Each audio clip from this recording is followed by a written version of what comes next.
आलं लक्षात? हे खूप कामाचे आहेत. आलं लक्षात? ओके, ह्यांना सॅक फंगाय असं पण म्हणलं जातं, सॅक फंगाय. आलं लक्षात? ओके, येस आहे की नाही सर? हे ऍस्कोमायसेट्स जे आहेत, आलं लक्षात? ओके, ऍस्कोमायसेट्स नॉर्मली मल्टी सेल्युलर असतात.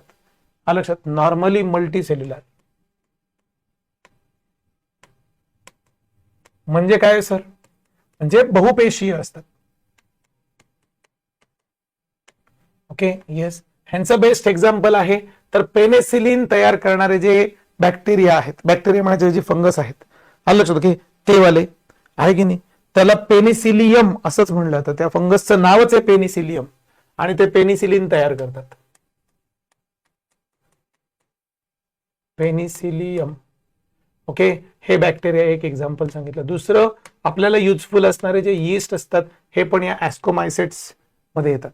आलं लक्षात? ओके, नॉर्मली बहुपेशीय असतात. ऍस्कोमायसेट्स हे त्यांचं नाव आहे. पेनिसिलियम आणि यीस्ट हे त्याची उदाहरणं आहेत. आलं लक्षात? Okay, yes. त्याच्यानंतर तिसरा प्रकार जो आहे, फायकोमायसेट्स झाले, ऍस्कोमायसेट्स झाले, त्याच्यानंतर येतो बेसिडिओमायसेट्स. आलं लक्षात? ओके, बेसिडिओमायसेट्स म्हणजे असे, त्यांना ब्रॅकेट फंगाय असं म्हणलं जातं. आलं लक्षात? Okay, yes. आणि त्याच्यामध्ये मशरूम ही एक कॅटेगरी आहे. आपण मशरूम खायला भरपूर मशरूम खातो, पण मशरूम ही एक कॅटेगरी आहे. त्याच्यामध्ये परत अजून खूप सारे मशरूम असतात. जंगलामध्ये उगवणारा प्रत्येकच मशरूम खाण्यासारखा नसतो. काही मशरूम विषारी असतात, रादर निम्मे मशरूम विषारी असतात आणि निम्मे मशरूम खाण्यासारखे असतात. हे लक्षात घ्या.